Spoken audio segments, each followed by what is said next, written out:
Mm, mm. Okay, I have no idea how to play the guitar. So currently, I am about 52 hours into Baldur's Gate, and I am still in Act 1. I am taking my sweet, precious little time. I've waited so long to play this game that I will give it as many seconds, minutes, or hours the game needs for me to feel 100% fulfilled. But I already feel fulfilled. I feel like Act 1 in itself could have been a game all on its own because there's just so much depth, and it's so the world is so dense. There's so much. And one of the things that I really like about Baldur's Gate is it's actually really warming me up to a lot of the D&D things that I've been seeing over the years. Now, this is going to be my opinion of things I really love about Baldur's Gate 3, playing it late in the first act. And yeah, I got notes, so let's jump right into them. Okay, so number one, the one thing that I was honestly a bit worried about was its character creator. Not so much in the fact that you have a choice between many different races, and you have many different hairstyles or faces or what have you, but simply in the fact that I thought that I wasn't going to be able to make the character that I wanted to create. So my brother played Baldur's Gate, and he described the perfect character. He played a druid. He played a druid, and he made the perfect character for his perfect story. So I was afraid that I wasn't going to be able to make the character that I wanted to make, but I was very wrong. And honestly, I gotta give a shout out to the mods, because I did add a few mods to the character creator that helped me make the perfect character that I wanted to make. I wanted to make a artisan bard, a bard that wanted nothing but peace. So upon researching the races, at first I told myself that I'm gonna be a tiefling. They literally look like the devil. So nothing good can come out of being a tiefling, right? And upon further research, I also researched the drow, you know, dark elves that live underground that pretty much no one likes, right? But upon further research, I came across the Githyanki. And oddly enough, the number one thing people say about Githyanki is that they're ugly as hell, right? And I showed my wife my character, and that's literally the first thing she said, right? Actually, she saw Lizelle first, and she said, "Oh, man, why is she so ugly?" But anyway, the Githyanki really spoke to me, because the Githyanki used to be servants of the Mind Flayers. And I think the Mind Flayers, the Illithid, look really dope. I really like the look of the Illithids. I know they're mind suckers and all that other stuff, but I just think they're pretty cool. And I think it would be really cool if I was of the race that sought vengeance against all Illithids, right? I like to have antagonists that are just cool to hate. I think they make the best antagonist, because then you really love to see them punished. But as I said earlier, I want a peaceful bard. I want a bard that is not all about war and strife, right? So I created a Githyanki, a real Githyanki named Gong. Let me tell you a little story about a Githyanki named Gong. See, the Githyanki are people who have been enslaved by the mind flayers known as the Illithid. Gong is a Githyanki, a Yankee Githyanki. Gong got abducted by a Nautilus or Nautiloid. Gong is abducted on this ship, and he gets a tadpole implanted in his brain through his eyeballs. It's kind of fitting, right? So me being torn between different cultures, pretty much the American culture and the Jamaican culture. In Jamaica, offspring like me get called Yankees, right? So Yankee is someone who is born outside of Jamaica, right? Who still has the Jamaican culture, but they weren't like raised in Jamaica. Now, yes, I spent a large part of my life there, but at the same time, there's still a merger of cultures, and I was always called the Yankee boy, right? So it is only fitting that the name Yankee is in Githyanki, And it's only fitting that I made a bard that I can resonate with while playing Baldur's Gate. And one of the dopest thing about the intro in Baldur's Gate is literally the first character you meet is a Githyanki called Lizelle. And she's a bit much, but I decided to go after her romantically simply based off nothing else other than the fact that we're both Githyanki. That might be a mistake because, like I said, Gong, he's just a peaceful bard that just wants a farm, just wants to brush his beard and toke whatever he's toking. I loved character creation. I thought character creation was great. And one of the key things that I like about these newer age RPGs is the fact that we can change the look of our character at any time. So I have a big bristling beard and a toke in my mouth. So at some point I might say, you know what, I want to shave up and clean up the beard and maybe move on to like something else like a smoke pipe or something. But the fact that I get to role play the character that I spent hours making in Character Creator, the way I want to play that character, I think this is the reason why Baldur's Gate is different from many other RPGs, right? In a lot of RPGs, you pretty much are funneled into the character that the game wants you to be. But here, I feel like, yeah, I'm a bard that likes peace and prosperity for all and all this other stuff, but I'm also Githyanki. So I would chop your shit down in a heartbeat if you talk trash. I will steal. Like, I steal a lot in Baldur's Gate. In real life, I'm not a thief, but I feel like given the circumstances of the world, especially in Act 1, right? Stealing from disgusting little shitbags called goblins, I feel like it's the right thing to do. I think it's the right thing to do. Anyway, we'll talk more about the goblins later on. But Character Creator is fantastic. Another thing that I'm absolutely head over heels about is actually the characters within Baldur's Gate 3. I love the entire party.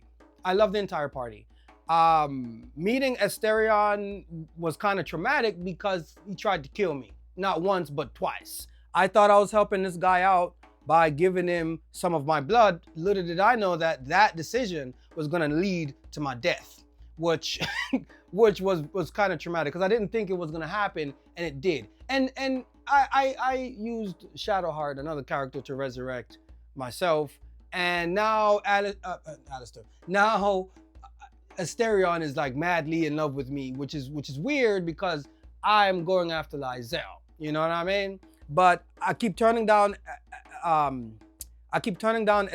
and he keeps coming back, which is hella annoying.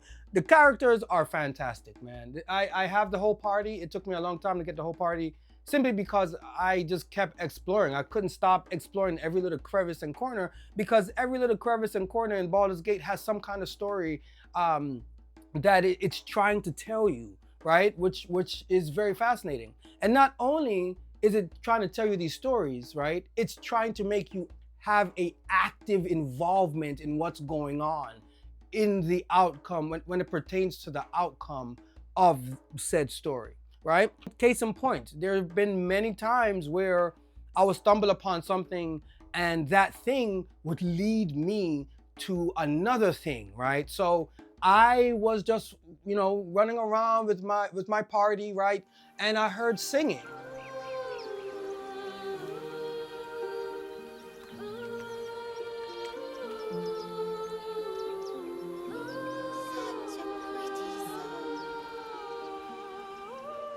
And I thought to myself, oh, okay, that's some beautiful melody. Typically in fantasy worlds, when you hear a beautiful melody being sung in the wilderness, you know some shit's about to go down. There was a little boy, a little tiefling boy, right, who was being hypnotized by harpies, right, or herpes, right? And me being a bard, I took massive offense to the fact that they were using music to lure and kill, especially children. That was very, very, very, very, that made me very angry, right? Okay, so I said, you know what? It's time to wipe out these guys. So I started talking to the child or whatever, and then the harpy came down and the harpy started singing. And I failed that role. And the harpy slaughtered me and my entire party. So I had to wait like hours later to the point where I can actually build up my skills, my spells, build up my party to be strong enough to take down these harpies. And I came back with vengeance, and it was perfect. It was perfect.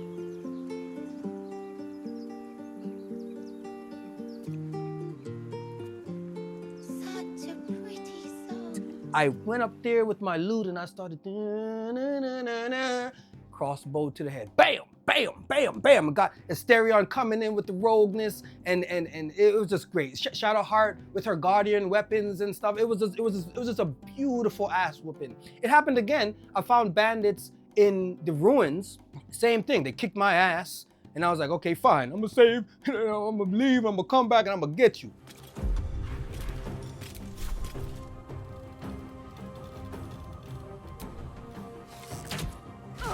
Got him too. Got rid of those bandits, ended up going into some ruins and waking up the undead because just from sheer investigating, right? And turns out that this was some kind of like little like cult thing that was going on in the basement of this ruin. And my history slash religion stat wasn't high enough to actually know what's going on. And that I think is such a good thing, because the next time I play, I might say, well, I'm gonna play as a wise guy that knows everything about history. I'm gonna put all my points in that, and I'll have a totally different perception of that whole event, which I think is fantastic, especially in an RPG that you're supposed to play multiple times. So the thing about the characters in Baldur's Gate that I really like is the distinction between each of the races. I love the fact that the Drow, the Tiefling, the Githyanki, the Gnomes, the Dwarves, you see everyone in many different renditions. And one of the things that I really like that Baldur's Gate does, that I think more RPGs should definitely do, show the youngins of the race. It is so important to show the children of the race, because it makes your race feel like an actual civilization, right? Like when we're in real life and we're walking around, you see little snotty-nosed kids running around touching things they're not supposed to, right? I've been many places on this planet, and every single place I've gone to has some snotty brat that is like a little miniature adult of their parent or whatever, causing havoc. And it's no different in Baldur's Gate. So I commend them for putting that in the game. I think more RPGs need to definitely do that. It's a small little thing, but it adds to that world, and it makes the race seem more believable, more realistic, if you get what I'm saying. So I talked about the ruins and finding old religious temples, right? And one of the things that I realized while playing Baldur's Gate is that this game is actually really making me want to get more into D&D. Ironically, I don't know where I'm gonna start. Maybe I try to look for another game that's similar to Baldur's Gate, or just try the tabletop. I mean, it can't be that different, because I have a feeling that after finishing this game, I'm gonna have a huge game hole, right? But the lore of D&D is so deep, and there's so much in it to unpack, right? And I feel like I'm learning about D&D while playing Baldur's Gate. Now, I don't know the actual tabletop game. I don't know if they have tieflings and Githyankis and so forth, so if you are used to D&D, playing tabletop over the years, let me know. Fill me in the comment section. Your boy want to know. I want to figure out what all of this is about. I've seen it all my life, but I feel like I need to like focus and actually learn. I don't know if I can actually do that, because man, them games, man, they're so alluring. But anyway, more on the characters, right? So the characters within Baldur's Gate that one thing that I really like about the presentation of the characters, especially when you're talking to like random NPCs, is just how much they talk, right? I really like that. No matter who I'm talking to, it could be a dusty ass goblin, it could be the leader of a group of druids, right? No matter who I'm talking to or where I'm talking, it feels like how it would feel in real life if I just, go up and start talking to somebody casually, right? It feels like they always have something to say, right? And sometimes just talking to a random person can lead to a whole bag of quests that you were not expecting. That has happened a lot of times, where I would just talk to someone and they're like, you know what, my sister went missing down the road or whatever, and I go and investigate, and next thing you know, it's a whole other thing. In fact, the one thing that I thought that would be a stumbling block, especially when it comes to the characters, is actually the candid procedural animations, right? And I know why they decided to go this way, because there's no way you can mocap all of those people in Baldur's Gate. It would just be an inordinate amount of work, right? And it would be bloody expensive. In fact, the game has very high production values, and even though graphically it's not on top of the world, artistically it does a lot of good things. Like I said, each race looks distinct from the other one, like even down to like the armor and the tires. It's just beautifully crafted. There's so much detail just crammed into every little thing. And I like the fact that I can zoom out the camera like way back out, and it still retains the intricate detail of the world. I zoom in, I look at armor, I'm seeing things dangle, I'm seeing intricate patterns on everything. I just think it's fantastic. So the procedurally animated animations don't bug me at all, because of the scope of the entire game is just so massive. I'm still seeing elements and assets that I haven't seen before, and I'm 50 some hours in. Typically in most games, you'll see most of what the game has to offer within the first like 20, 30 hours, right? Especially big RPGs, you see it. You see, you know, enemies repeating and things repeating. But in Baldur's Gate, man, I don't know, I'm still coming across caves and little crevices that I wasn't expecting. Case in point, I went to a bandit camp or whatever, some hustlers camp, and I found a whole other Matrix underground system of caves through an illusionary wall. And I went down into the caves, and it was just like, oh my gosh, it feels like I'm really on like an expedition. I just literally wanted to come to the cave to like get rid of the mercenaries or the black market traders. And I ended up finding myself confronting a whole other civilization. So yeah, it's a lot. It's a lot, but in a good way. Don't make it overwhelm you.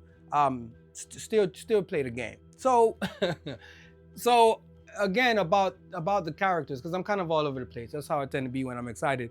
So excuse me for that. But I don't know who to trust in Baldur's Gate. Trust is a very weird thing in this game, because a lot of the archetypes that you see, right, like sweet old ladies, for example, that you see in other games, they're always sweet old ladies. They're never like bad. They're never, you know, they don't like stab you in the back. Well, I came across this sweet old lady called Auntie Ethel. She was so nice. Looked like the type of lady that will bake you cookies, right?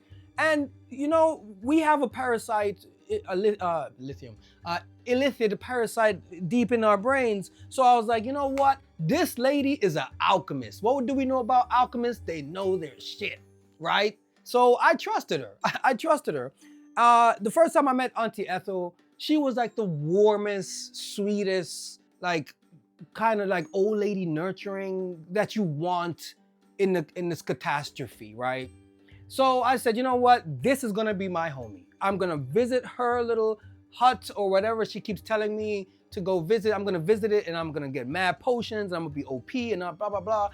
So fast forward a little bit. Auntie Ethel, because at first I met her in the where the druids are, over by the druid camp, right? And later on, I saw her on the road being harassed by two men. And I'm like, ho, ho, whoa, whoa, whoa, not Auntie Ethel. You won't do that, right? Not my auntie. So I took out the dudes. I took them out, you know, even though Sogong is peace. So he gets Lizelle and, you know, Karlak to do the biddings, you know? So one of the guys mentioned that the hag knew where her sister was. And I took offense to that, because I'm like, you're accusing this lady of like abducting your sister. Like, are you sure this is the right one? She is like the sweetest little cookie of an auntie that you will ever get, right?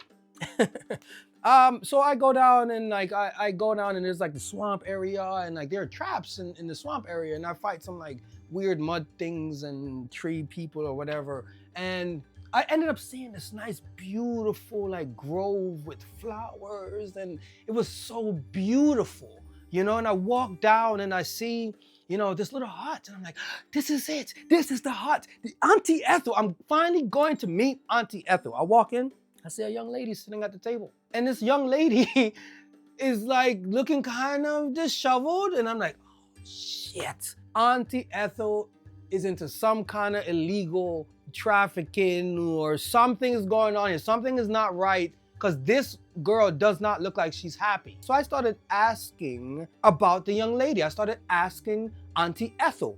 She started to get pissed off. And I'm like, wait a minute, Auntie, wait. I'm just trying to figure out who the young lady is. I may have just slaughtered her brothers. Like, just let me know who she is. Auntie Ethel got pissed and she showed me her true form.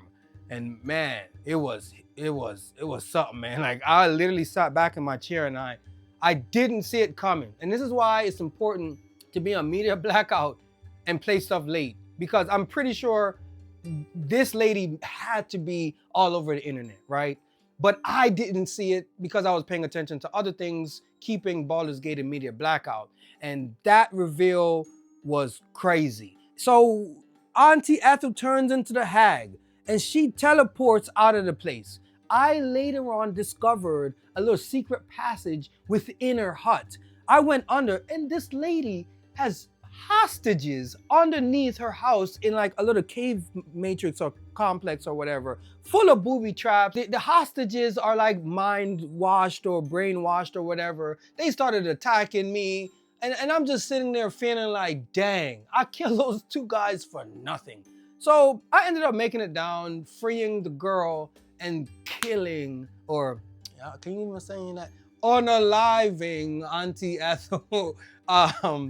And the girl, right? I rescued her thinking like, okay, I done saved her life. This is so good, blah, blah, blah. And she told me that I ruined everything. That Auntie Ethel promised to bring her betrothed back, her husband back or whatever. So as Gong being one who wants to keep peace and make people happy, I thought I could do what Auntie Ethel promised, right? And so we were standing in front of the coffin and I did a little spell and her betrothed came back as a zombie. And that zombie is a part of my party now. And the girl started crying and she ran off. And I feel bad. I feel bad. But that zombie is a great addition in combat. So moral of the story is Baldur's Gate is very good at telling stories that involve you as the player interacting, because I'm pretty sure I could have had a totally different outcome to that story. Like, imagine if I would have just trusted Auntie Ethel, even after her transformation, and did her bidding for her, right? I probably, the girl probably wouldn't have survived. I probably would have never got the zombie and so forth, so forth. So there are a lot of little instances in Baldur's Gate where you don't know what you're getting yourself into. So you can't trust anyone in this game. Another thing that I'm realizing as I get older and as I play more and more games, I am really starting to become a huge fan of miniature things made by miniature graphics in miniature worlds. I have no idea how this started. I suspect it's from Pikmin, right? Because I am a Pikmin fan. I played all the Pikmin games. I played Divinity Original Sin 2, Kunitsugami I played. I've dabbled a little bit with Wasteland 3. Now I want to go back and finish Wasteland 3. I also played Diablo 4. I love the miniature buildings, the miniature chairs and tables, and it just looks amazing. And it's weird, I didn't grow up liking dollhouses. I always thought dollhouses were for creepy people, but now I'm starting to think that they may have been onto something, because this looks really cool, like an interactive dollhouse world where what you do actually matters. It's stunning. It's just beautiful. And sometimes I'll just walk around and I'll try to see just how detailed the world is, how much work they put in, they cram into this little world that a lot of people may just walk past, just to, do the quest or whatever. But me, I'm sitting there and I'm looking at the wood, how the wood looks on the crates, and how like the candles on the table and it's casting a shadow onto my character that's like having another cast shadow behind me, and the lighting is like good, and there's like mist in the air, the cobwebs everywhere. It's just beautiful. It's just beautiful. So the thing that I really appreciate about what LarianStudios has done here is, again, fantasy tends to be on the lowest on my totem pole of things. I'm more of a sci-fi guy, right? But I feel like when a developer makes a game that just draws me in, even though I'm not a big fan of the overall genre, right? That is to be commended. It's the same thing like Red Dead Redemption did, right? Like, I don't care about no cowboys. My grandfather tried for years to get me into cowboys. And I'm like, I don't like no cowboys, man. I ain't riding no horse. Like, and Red Dead Redemption, it's a fantastic game. So, like Red Dead and like what Rockstar has done with that series, LarianStudios has done it here in the fantasy realm. Another thing that I really like, and this is gonna sound very weird, is that D20. The D20, the die. So it's weird. I've been seeing the D20 die, and I don't even have one. I've been seeing the D20 die my entire life, right? I've seen people say, oh, D20, whatever, whatever, whatever. And I always thought it was like something like beyond my comprehension because I'm not into D&D. I'm not into tabletop stuff. But now I get it. I get it. I love rolling the dice in Baldur's Gate. Everything comes down to a dice roll, and it makes it so interesting. And I know other games, they also do dice rolls, but it's behind the scenes. You're not seeing the dice being rolled. You know, like when you're playing Final Fantasy and something misses, that's a dice roll, right? It's a dice roll. And but in Baldur's Gate, they're showing you up close and personal. Hey, this is what you rolled. You have bad luck. You are an unlucky person, right? And I said I had mods earlier, right? So I added mods. So I have like 20 different dies, and I have like lucky dies and dies that are not so lucky. And like, I know it probably doesn't matter, but for me, I'm a bard. I'm playing as Gong, the bard, and luck is real for us, right? So the dice roll, adding the modifiers to it, having items that also add to modifiers, seeing your dice roll during combat with a nice little icon that rolls and tell you if you had a safe roll or not, is just fantastic. The whole thing just came together. And honestly, I thought it was gonna be a bit intimidating because like I said, I was never into D&D. But once you get your head around the fact that this is like a Mario Party RPG, right? Like a big RPG, and you're like, everything is according to the dice, you know? Then it really clicks. It just clicks. And man, my experience has been nothing but top tier when it comes to Baldur's Gate. Overall, Baldur's Gate 3 is far better than I ever thought it would be. I honestly thought it would just be like Divinity Original Sin 2, but just with slightly different interactions. But I was definitely wrong. This is leagues better than Divinity Original Sin 2, at least in my opinion. And the weird thing is Divinity Original Sin 2 does a similar thing that Baldur's Gate does with like the races and the lore, and like it's really cool if you sit down and you like treat it like a novel or like a tome, right? And you're like taking, just read one word at a time, one page at a time, and just let the immersion wrap you in its lore and its world. And it is something else. It's something that I don't think I've quite experienced to this extent in a game. I collect silverware. I have a silverware problem. I collect silverware in Baldur's Gate to sell. And I steal from people I don't like. And it's just fantastic. It's a fabulous experience. If you haven't played Baldur's Gate yet, I can't fault you for not playing it yet, because like I said, I just started playing it a couple weeks ago, and I wanted to wait for patch 8, but I just couldn't. But in the future, give it a shot, especially if you get it like on sale or something, because it seems overwhelming, but it's not that complicated. There's a lot of depth to it, and there's a lot of things that can kind of blindside you in terms of like character building. Certain things might not work because your stats aren't distributed properly, right? Then you have like even numbers, odd numbers in your stats, and there's like this whole thing. But once you learn it and once you get it down pat, it's gonna be a breeze. Well, not a breeze, but it's gonna be far easier. Oh man, I hate goblins. Oh, I forgot to rant about goblins. Goblins are disgusting and they all need to die. I hate goblins. I just do. Right now in my storyline, I'm at the goblin camp and everyone is gone. Yeah, they suffered. One of them, so rude. You know what they did? I come up to the goblin camp in peace. The goblin had a stag The goblin told me that it's their tradition to take the shit of the stag or war dog or whatever and wipe it on your face. So you know what Gong did.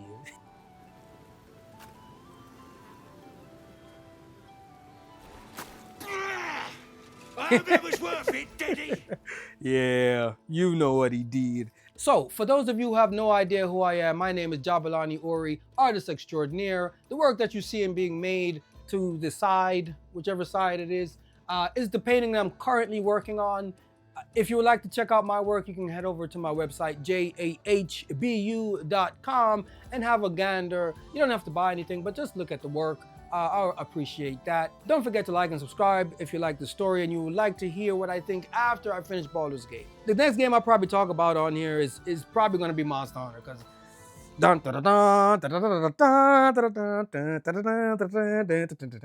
yeah, you know, Monster Hunter's coming. Hunting horners, horn up. You know what I'm saying? Horn up. What's going to be a side weapon? Put it in the comment section. Anyway, until next time, my wonderful, beautiful people, one love. Peace.